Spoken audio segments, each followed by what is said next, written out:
Welcome to HerStory, where motherhood is real, raw, and unfiltered. A powerful collaboration between Birth by Us and the Birth Squad. This is a space where mothers come together to share their truths. From pregnancy to postpartum, through triumphs and challenges, these are the stories that connect us all.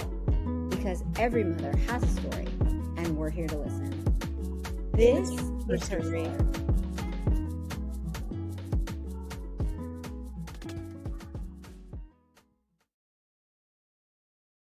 Hello, everyone, and welcome back to another episode of our special series, HerStory, collaboration with Birth by Us and the Birth Squad. So today we have the privilege of interviewing Dr. Vanessa Robinson, and she's going to share her story with us. Vanessa, do you mind telling us a little bit about yourself and about your path towards motherhood?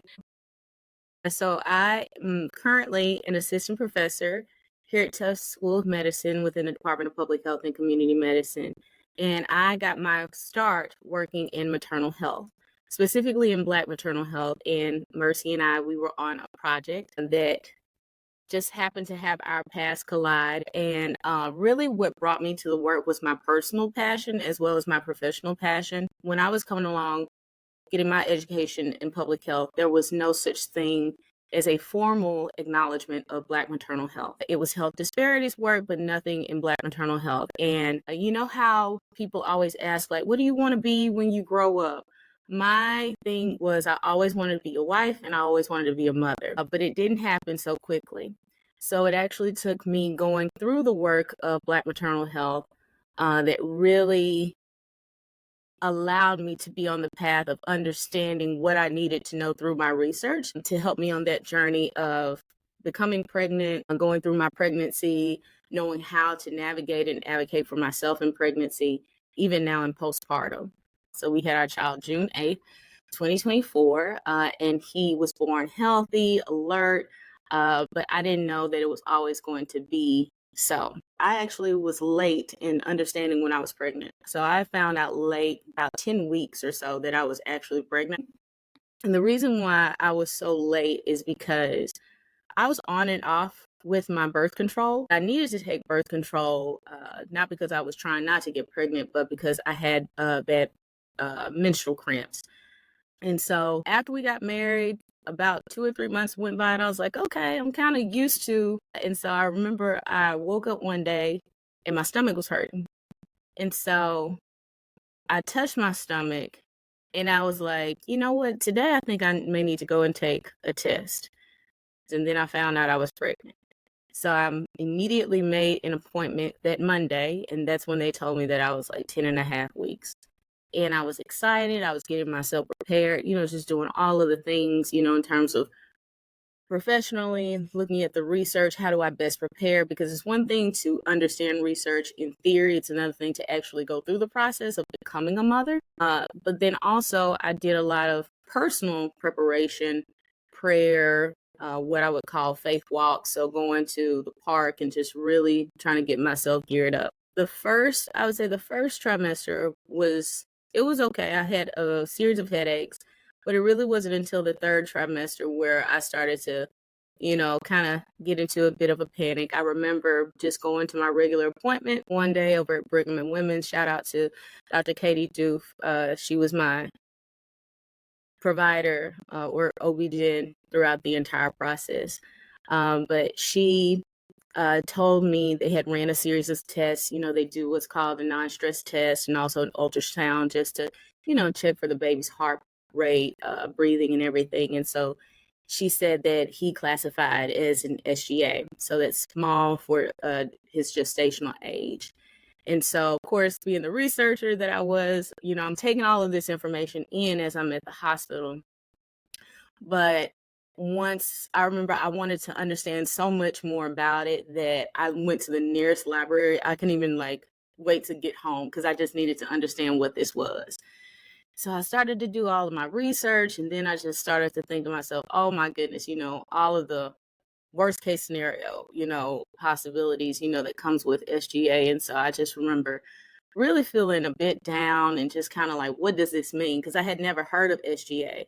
And I had even talked to my mom and friends of mine that were pregnant, and because everyone has their own unique journey, none of them had this experience to where their baby was classified as an SGA baby. There were points in time in my pregnancy where I felt isolated, not because I didn't have support. I felt isolated because even with the support that I had, they didn't understand what I was going through because my situation was not their situation. And so every week, from that point in time, starting with my third trimester to the end of pregnancy, I would go into the doctor's office twice a week.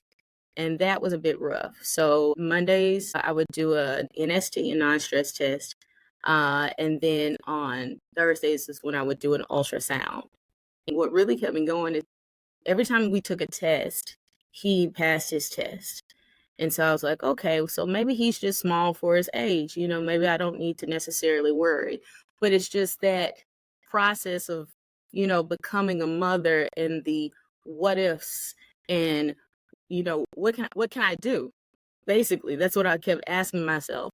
And so my doctor just pretty much told me to, eat a healthy diet. And that's how I really started to understand, not just in theory, but in practice as I'm working through this process, how nutrition was important.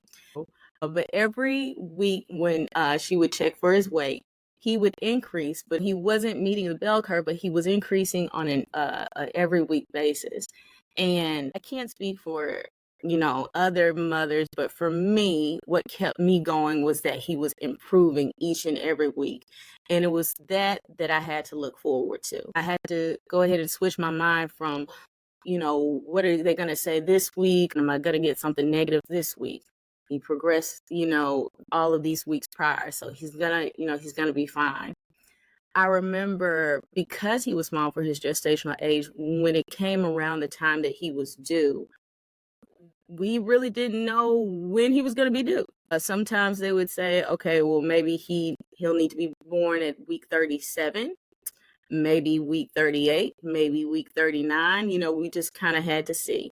But in the end, he was born at like 38 weeks and 4 days. So actually today makes his 3-month birthday, I guess, if you will. And when he was born, they thought he was actually smaller than what he was. So he actually was okay. But I remember I got him out in 4 pushes. And in my mind, it's just so crazy how your mind just goes into mother mode, because when he came out, the first thing I said was, get the umbilical cord off of his neck, get it off of his neck now.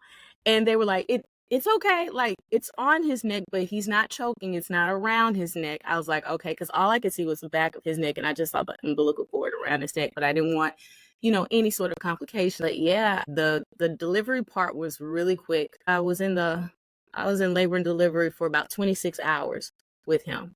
But the delivery part, it seemed like it was like 15 minutes because I got him out in 4 pushes. So that was easy. Then it's time to go home. My mom and my mother-in-law, they were very good with support. I would definitely encourage any mother out there, a person who's thinking about motherhood, a person who is about to deliver, make sure you have support, and allow people to help you. Because, for instance, I know if a person is anything like myself, I'm a creature of habit and I like to be in control, especially when it comes to, my child. So it was very hard, even for my own mother and my mother-in-law, to help me. But, it's a blessing to have people that genuinely support you, not just with the baby, but just with yourself. And after they left, that's when the real journey began. Because it's my husband and myself, but my husband, he works throughout the day. So I really had to get used to, seeing a person whom I created that I'm completely 110% responsible for. I love my son. I love my son dearly. But there have been times where I've actually grieved the old Vanessa, because I'm like, wow, I didn't get a chance to say goodbye. And then I'm like, wait a minute, I had 9 months to say bye to the old, single Vanessa where it's just her to now, Vanessa, she's the wife, she's the mom. And see, everything for me happened at the same time. I got married and then my child came 10 months later. So I'm getting used to motherhood and being a wife. So that has been both a blessing, but also a challenge in as much as I'm really looking at myself there in the mirror and acknowledging and realizing some things about myself that I did not know before because I've never had to tap into that part of me. So it has been a beautiful process. I have to give a lot of acknowledgement to my husband in terms of his support because we've had a lot of sleepless nights, but they've all been worth it. But I would say the biggest thing for me, if you were to ask me like 3 important words for my journey, I think they would be support, pace. And when I say pace, pace yourself in terms of how you grow, pace yourself with your child. Your child is learning you, you're learning your child, you're learning your partner and how he fathers your child, and love, because that's what keeps me going.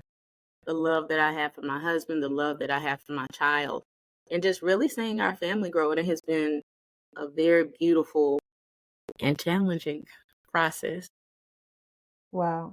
I love it. I always love to hear your story because I feel like when I think about Black birthing joy, I think about you truly.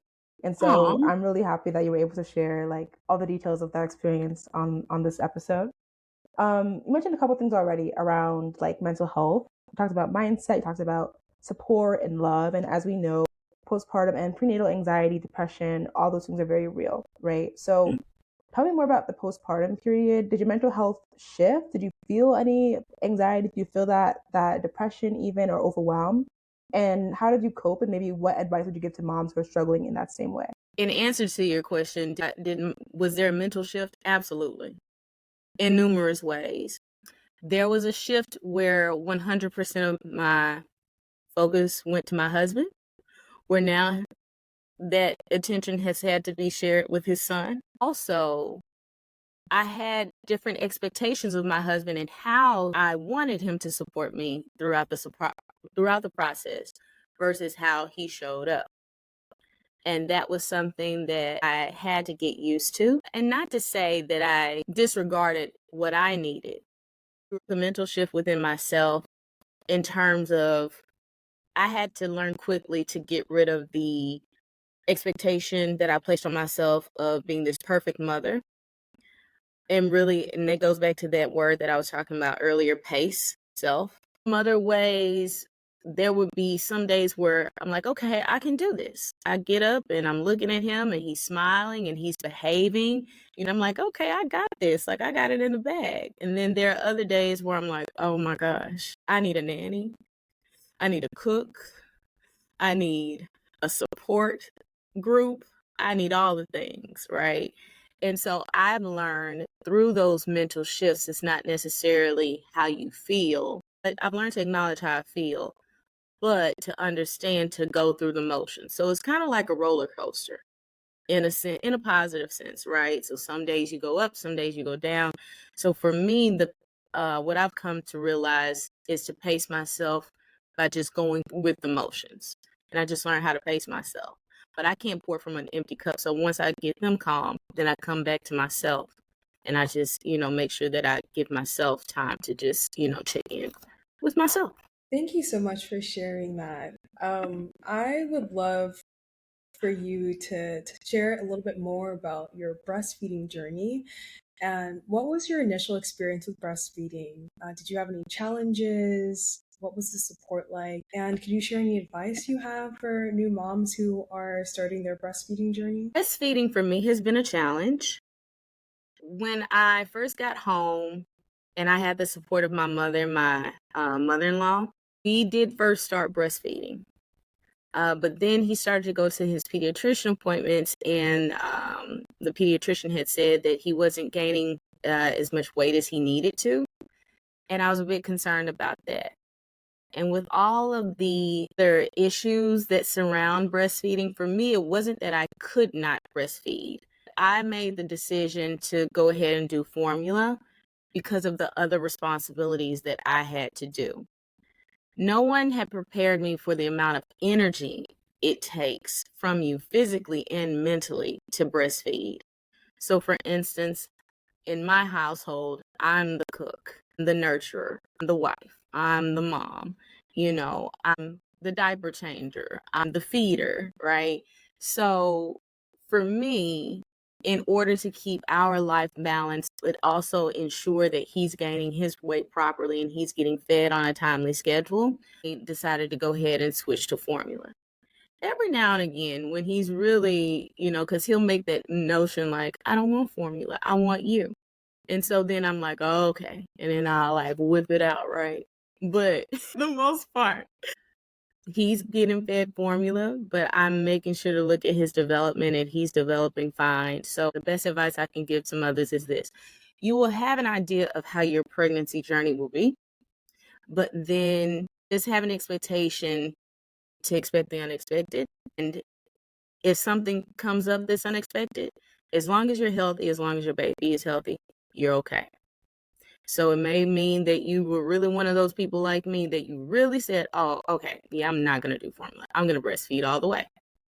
And then life happens and then you have to adjust. The biggest thing is adjustment, and don't be so don't be so stubborn to stay on a path that you think that you're supposed to be on at the cost of your health and the cost of your baby's health. So that's the advice I would have. That's great advice. Other questions I wanted to ask you about the postpartum time. Like, as we know, pregnancy comes with a lot of bodily changes, right? Mm-hmm. And that might be something that some women struggle with postpartum. In your experience, did you have those challenges at all? And how does one kind of like balance the recovery while also balancing like taking care of themselves physically and this new newborn? That's such an important question. Say, allow yourself time to heal. Going back to that word pace. And for me, or for my son and I, the way I help us both is that I walk. So it's a way for me to exercise, but then it's also a way for him to get some sun. So he just isn't in the house all day, looking in my face, but he gets to see the trees. He gets to feel the wind, Honestly, every time we come back from walking, I've noticed on the days that we do walk, he's a lot calmer. So, it's not just you anymore. You have to think about, you and your baby. But that's not necessarily a bad thing. I think in those type of situations, it encourages you to think outside the box in terms of how can I make fun for the both of us, right? To where it doesn't feel like work, but he's learning me, I'm learning him. So for me, it has been walks. It's a way for me to clear my mind, in addition to, getting my body back right. But I don't have a particular deadline. I think that sometimes for certain people, deadlines, if you don't meet that deadline in terms of being a particular weight or looking a particular way by a certain time frame, that could probably lead to some sadness or maybe even depression. So, take your time with yourself. Walking is always good, and really for me it's symbolic because with walking you have to put one foot in front of the other, and that's how life is. You have to put one foot in front of the other. As long as you don't stop, you're okay. I like that. And I mean, we keep talking about pace. So this next question kind of hits on that pretty squarely. I know Mhm. your son is still in the first year. We're hitting that 3-month milestone, which is super exciting. How do you feel about like watching him grow? And how do you balance like the excitement of all that, but also the anxieties of, is he growing on time? Is he meeting his milestones? How do you balance both of those as a new mom? Yeah, well, I make sure I go to our pediatrician appointments, or in between those appointments, if I have questions, I make sure to ask those questions. I was very strategic about as to who was going to deliver my child and help me through this process, but I was also very strategic about the pediatrician that I selected. I wanted a pediatrician that I felt that I had a personal connection with, so that when I had certain questions, I would not second guess asking those questions. So, and let's say, for instance, you go to your pediatrician or your child's pediatrician, and there's not a connect. You can always change. I think the difference between this generation coming up versus the generation, let's say, baby boomers, such as my parents, it was always, just take information for what it is.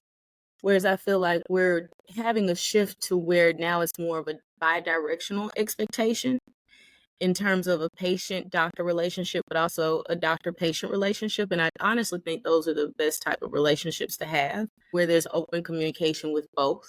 Because the more a person is comfortable with you and you with them, the more information that's being exchanged, which can ultimately help you and your child and them as a provider. Because if there are certain things that they need to diagnose that you're not telling them, then they're not able to do their job to their fullest capacity.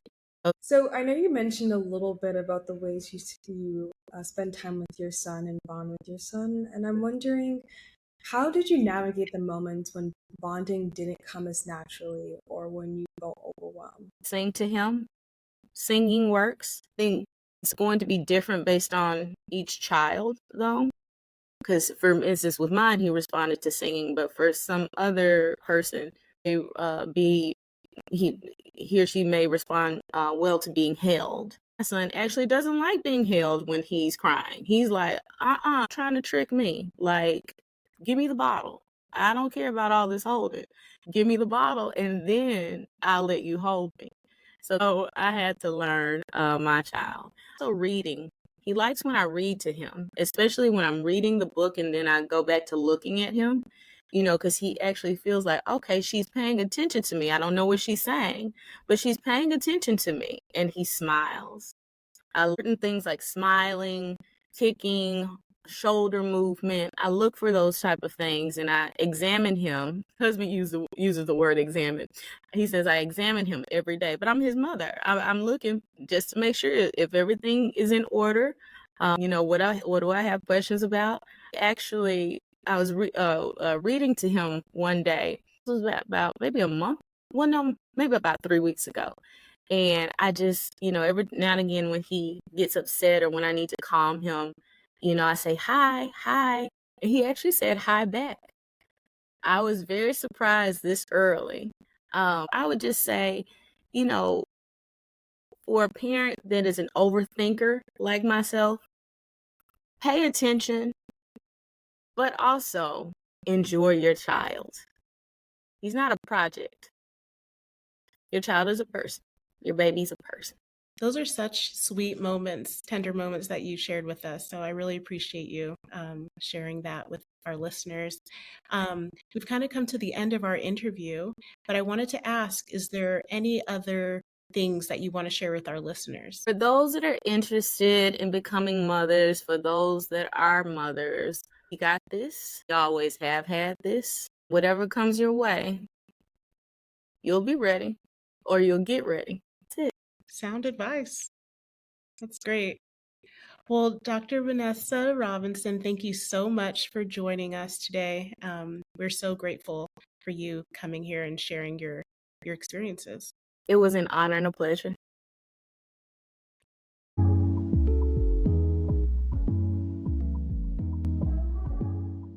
Thank you for listening to Her Story. We hope that these stories inspire, uplift, and remind you that you're never alone on this path. Tune in on YouTube, Spotify, and Apple Podcasts. Also, don't forget to subscribe, like, comment, and join the conversation. We would love to hear your thoughts, your stories, and you can connect with us on social media. Together, we're building a community, one voice at a time.